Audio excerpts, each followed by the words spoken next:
내겐 너무 좋은 세상. 이봐요, 일어나야 돼요. 기상 시간이에요. 릭은 뭐라고 투덜거리며 뒹굴뒹굴 하다가 베개들 사이로 머리를 깊숙이 파묻었다. 블라인드를 뚫고 들어온 아침 햇살이 은은한 빛으로 방 안에 줄무늬를 만들고 있었다. 이봐, 내 말 안 들려? 이제 일어나야 한다니까. 자명종이 처음보다 덜 상냥한 어조로 재우쳤다. 아이고 알았어, 그만해. 릭은 그렇게 짜증을 내고는 인상을 쓰며 일어나 침대 가장자리에 앉았다. 햇살이 조금씩 따가워지고 있었다. 그는 잠 때문에 부풀어 오른 눈을 비비고 일어서서 실내화를 한 짝씩 차례차례 신었다. 자, 앞으로 가. 릭은 머리를 긁적이며 주방 쪽으로 이끌려갔다.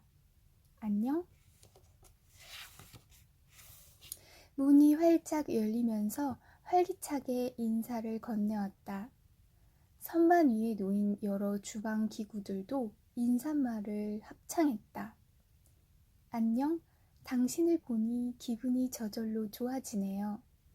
예전엔 이런 세심한 배려가 좋기만 하더니 하고 생각하는데 의자가 친절하게도 릭이 앉을 수 있도록 식탁에서 스스로 떨어지며 말했다. 아주 부드러운 밀크커피를 마시며 토스트와 마멀레이드를 먹으면 힘이 날 거예요. 릭은 그렇게 사람처럼 상냥하게 구는 물건들을 참고 받아들이는 데는 갈수록 어려움을 느끼고 있었다. 이젠 그런 물건들이 부담스럽고 짜증스러웠다. 물론 그것들 덕분에 삶이 한결 편해진 건 사실이었다. 예컨대 그의 아파트는 크고 작은 진공 청소기들과 집진기와 그 밖 다른 청소기들이 천장부터 바닥까지 모든 게 반짝반짝 빛나도록 열심히 청소를 하기 때문에 언제나 완벽하게 정돈이 되어 있었다. 또 세탁기는 빨래바구니와 협력하여 향긋한 새 물내가 나는 깨끗한 옷을 정해진 시간에 수킬로그램씩 토해냈다. 그러면 스팀 다리미는 베토벤 교향곡 9번을 휘파람으로 연주하며 이 옷들을 다리고 여러 번 풀을 먹였다. 정밀 전자공학이 발달함에 따라 소형 스피커와 음성 합성기를 어디에나 설치하는 것이 가능해졌고 거의 사람처럼 말을 하는 가전제품들이 쏟아져 나왔다. 혼자 사는 사람들이 갈수록 늘어나는 상황에서 그런 제품들은 확실히 삶을 안락하게 만드는 데 기여하는 바가 있었다. 하지만 기계가 사람처럼 구는 것도 어느 정도지? 이건 정말 너무했다. 가장 하찮은 도구들조차 제가 맡은 일을 주도적으로 하겠다고 기를 쓰는 상황이 되었으니 말이다. 셔츠는 제 스스로 단추를 채웠고 넥타이는 마치 뱀처럼 제 스스로 사람의 목 주위에 감겼다. 텔레비전과 하이파이 오디오 세트는 서로 자기가 먼저 집주인을 즐겁게 해주겠다고 다투었다. 사정이 이쯤 되고 보니 릭은 때때로 소박하고 말없는 옛날 물건들이 그리웠다. 온오프 스위치가 달려있어서 사람 손이 가야만 움직이는 가전제품들, 금속으로 된 작은 종을 두드려서 소리를 내는 태엽 자명종, 삐걱거리는 문, 자력으로 움직일 수 없고 그래서 위험하지도 않은 실내화, 요컨대 생명의 흉내를 내지 않는 물건들이 말이다. 하지만 그런 것들은 이제 골동품 가게나 가야 찾아볼 수 있었다. 릭은 프라이팬의 바퀴가 삐걱거리는 소리 때문에 몽상에서 깨어났다. 프라이팬은 관절이 있는 팔을 움직여 계란 하나를 집더니 그것을 깨서 기름에 던졌다. 프라이팬 뒤에 선 커피 머신이 잔에 따뜻한 커피를 따르고 있었다. 자, 맛있는 콜롬비아 커피를 대령했습니다. 커피잔이 하는 소리였다. 잔에는 김이 모락모락 나고 안데스 지방의 팬파이프 선율까지 흘러나왔다. 계란 프라이는 누가 먹을 거지? 접시가 붙자 포크와 나이프가 접시 양옆에 자리를 잡으면서 대답했다. 릭이 먹을 거야. 냅킨이 릭의 목 주위로 펄쩍 뛰어 올라갔다. 릭은 얼굴을 찡그렸다. 계속 이런 식으로 가다가는 이 빌어먹을 놈의 냅킨이 내 목을 조를 날이 오고 말 거야. 그는 냅킨에 일부러 얼룩을 묻혀 불편한 심기를 드러냈다. 하지만 냅킨은 별로 화를 내지 않았다. 주방의 구석 자리에서는 세탁기가 계란 노른자로 더럽혀진 그 네모난 천 조각을 호시탐탐 노리고 있었다. 맛있죠? 커피 머신이 자신만만하게 물었다. 릭은 대답하지 않았다. 커피 머신은 한 잔을 더 따라봐야 아무 소용이 없다고 느꼈는지 픽픽하고 증기를 뿜어냈다. 과일 앞찾기가 마치 음식에 대한 손님의 반응에 불안해하는 주방장처럼 물었다. 아침 식사가 마음에 안 드시나 보죠? 릭은 얼굴이 벌겋게 상기된 채 갑자기 벌떡 일어섰다. 주방 기구들을 상대로 화를 낸다는 건 우스꽝스럽고 부질없는 짓이었다. 하지만 넌 참을 수 없었다.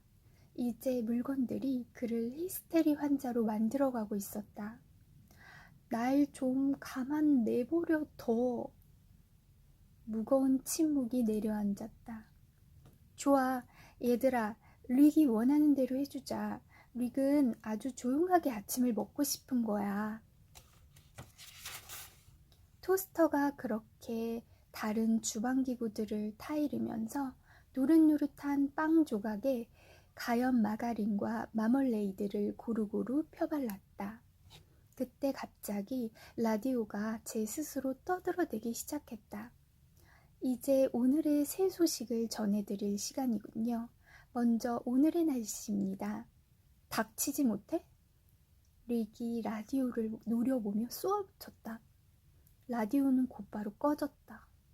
하지만 그때를 기다렸다는 듯 이번에는 텔레비전이 소리내기 시작했다. 오늘도 좋은 하루 맞으시길 기원합니다. 지금 한창 아침 드시는 중이겠죠? 여러분 모두 아주 맛있게 드시고 사회자가 환한 미소를 지으며 생기발랄하게 떠들어대고 있었다. 릭은 전원 코드를 뽑아버렸다. 다행히도 그의 라디오와 텔레비전은 구형이라서 손으로 전원을 끄는 것이 아직 가능했다. 신제품들에는 영구 전지가 들어있었다. 그 전지들은 금속판에 고착되어 있기 때문에 제거할 방법이 없었다. 릭은 토스트를 우적우적 씹어 먹었다. 주방 기구들을 타일러서 잠시나마 조용한 시간을 갖게 해준 토스터가 고마웠다. 그가 다시 자기 방으로 돌아가면서 말했다. 고맙다, 토스터. 천만에요. 난 아침이 힘들다는 게 어떤 건지 잘 알아요. 릭은 그 대답을 들은 채도 하지 않았다. 물건들이 그렇게 인간의 대화를 흉내낼 수 있는 것은 어떤 컴퓨터 시스템이 내장되어 있기 때문이었다. 결국 그것들이 내뱉는 말은 자기 기록 매체에 기억이 되어 있는 문장일 뿐이었다. 처음에 그 말들은 예, 아니요, 고맙습니다, 부탁합니다 등과 같은 간단한 것들이었다. 그러다가 프로그램이 점점 복잡해지면서 물건들은 이제 비록 틀에 박힌 것인지언정 시리에 빠진 사람을 격려하는 말까지 하기에 이르렀다. 내일은 또 다른 태양이 떠오를 거예요. 걱정 마세요. 일이 잘 풀릴 거예요. 진정하세요. 그렇게 하찮은 것 때문에 화내실 필요 없잖아요. 날씨가 좋아질 모양이에요. 하는 식으로 말이다. 점점 더 정감 있게 점점 더 인간적으로가 그런 물건들을 만드는 사람들의 슬로건이었다. 이젠 저 말하는 물건들의 넌덜머리가 나. 룩이 그렇게 볼멘 소리를 하는데 비디오폰이 소리쳤다. 누가 왔어요. 룩이 대꾸를 하지 않자 비디오폰은 숫제 악을 썼다. 누가 왔다니까요? 나 귀 안 먹었어 임마. 받을래요? 아니면 내가 메시지 녹음할까요? 누군데? 어떤 여자예요. 젊어 보여요. 어떻게 생겼는데? 예뻐요. 당신 옛날 여자랑 좀 비슷하게 생겼어요. 그 여자를 닮았으면 예쁘다고 볼 수가 없지. 게다가 10중 8구는 히스테리 환자일 거야. 어쨌든 바꿔봐. 화면에 상냥한 얼굴 하나가 나타났다. 릭 베를린 씨인가요? 바로 접니다. 무슨 일로 오셨죠? 저는 조아나 아르통이라고 합니다. 어떤 여론조사를 위해서 잠시 시간을 내주셨으면 하는데요. 무슨 여론조사인데요? 저희는 남성들이 여성에게서 듣고 싶어하는 말들이 어떤 것인지 조사하고 있습니다. 여성 에로 로봇에 기억시킬 대화 문장을 세련되게 만들기 위한 것이죠. 말이 떨어지기가 무섭게 비디오폰의 카메라가 줌 렌즈를 여자의 가슴으로 향하게 하고 천천히 화각을 좁혀 나갔다. 릭은 그렇게 비디오폰이 시키지도 않은 짓을 하는 바람에 마음이 거북했다. 하지만 줌 렌즈에 잡힌 것과 같은 가슴이 바로 자기가 좋아하는 유형이라는 점은 인정하지 않을 수 없었다.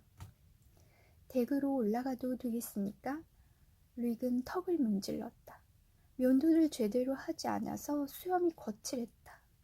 전날 면도기를 박살낸 것이 후회되었다. 한창 아침 식사를 하고 있는데 면도를 해주겠다고 나대기에 홧김에 놈을 묵사발로 만들었던 것이다. 좋아요, 들어오세요. 하지만 그 근발의 여자는 강도였다. 그녀는 문이 열리자마자 권총을 빼어들고 조심성 없는 릭을 대바람에 제압해버렸다. 그녀는 3분 만에 릭을 의자에 묶어놓고 그의 아파트를 털기 시작했다. 어때 베를렌 씨? 문에 철갑을 두르고 비디오폰에 여러 대의 카메라를 달아도 보호가 안 된다는 걸 알았겠지? 그러니까 처음부터 잘난 척하지 말고 조심했어야지. 조아나 아르통이 그렇게 훈계했다. 가까이에서 보니 그녀의 가슴은 화면에서 본 것보다 훨씬 더 아름다웠다. 그녀는 토스터를 잡아 커다란 가방 속에 던져 넣은 다음 커피 머신을 집어들었다. 도와주세요. 커피 머신이 겁에 질린 비명을 내질렀다. 요것 봐라. 새로 나온 커피 머신이네. 아주 맛있는 콜롬비아 커피를 만들어주겠는걸? 그러니? 그렇소. 릭 베를린은 마지못해 대답했다. 아야! 그녀가 갑자기 비명을 질렀다. 복도를 통하는 문이 일부러 빨리 움직이는 바람에 그녀의 손가락이 문짝과 문설주 사이에 낀 모양이었다. 그녀는 문이 경첩이 빠질 정도로 사납게 발길질을 해댔다. 그만해요. 이건 한낱 물건일 뿐이에요. 릭의 말에 그녀는 비디오를 두 손으로 집어들면서 마치 탄식하듯 말했다. 살아 움직일 수 없는 물건들이여. 그대들에게 영혼이 있나? 경찰이 곧 올 거예요. 별 걱정을 다 하시네. 그들은 비디오폰이 호출을 하지 않으면 오지 않아. 그런데 내가 전화선을 뽑아버렸지.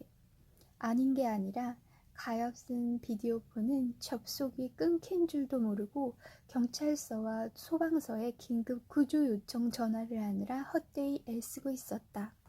여러 차례 시도 끝에 비디오폰이 은밀히 말해주었다.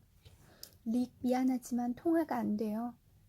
그러자 릭이 꽁꽁 묶여있는 의자가 넌지시 말했다. 릭, 걱정하지 말아요. 내가 곧 이 궁지에서 벗어날 수 있는 방법을 찾아줄게요. 그게 무슨 말인가 했더니 의자 스스로 덜덜 떨어서 결박이 느슨해지게 만들겠다는 것이었다. 그렇게 떨어내니까 정말 밧줄이 느슨해지는 효과가 있었다. 그러고 나자 이번에는 주머니 칼이 그의 손을 묶고 있는 밧줄에 접근했다. 쉿, 나예요. 아무 일도 없는 것처럼 그냥 가만히 있어요. 주머니 칼은 소리 없이 매듭을 자르기 시작했다. 그때 조아나 아르통이 꼼짝 않고 앉아있는 릭에게 다가오더니 빈정거리는 미소가 가득 어린 얼굴을 그의 코앞에 들이댔다. 향수 냄새와 땀 냄새가 훅 끼쳐왔다. 아니, 이 여자가 뭘 하려는 거지? 그녀가 더 다가들었다. 그러더니 느닷없이 그에게 입을 맞추었다. 온몸을 녹작지근하게 만드는 길고도 깊은 입맞춤이었다. 이것들은 다 내가 가져갈게. 고마워. 그녀가 큰 가방을 들고 떠나면서 말했다. 릭은 의자를 세게 한번 흔들었다. 그 순간 주머니 칼이 애를 써준 덕에 거의 다 잘려있던 등 쪽의 밧줄이 툭 끊어졌다. 릭은 앞으로 고꾸라지면서 바닥에 쿵 하고 소리를 찧었다. 그는 다시 정신을 차렸다. 머리 꼭지가 얼얼한 느낌이 들어서 만져보니 혹이 나 있었다. 그는 완전히 거덜나버린 아파트 안을 둘러보았다. 문짝은 떨어져 나가 있고 토스터와 커피 머신과 자명종 따위는 보이지 않았다. 이제 기계들의 소음은 사라졌고 그는 혼자 있었다. 사람 흉내내는 그 혐오스러운 물건들을 강도가 없애준 셈이었다. 그렇다면 그 강도에게 감사하는 마음을 가져야 하는 걸까? 아니면 나를 도와주려고 했던 그 물건들을 아쉬워해야 하는 걸까? 우선 밖으로 나가야 한다는 생각이 들었다. 결국 그는 텅 빈 공간과 정적을 견디지 못하고 있었다. 그는 힘겹게 몸을 일으켜 잠바를 집어들었다. 그는 자기 집 바로 아래에 있는 카페로 내려갔다. 언제나 그의 마음을 편안하게 해주는 친근한 곳이었다.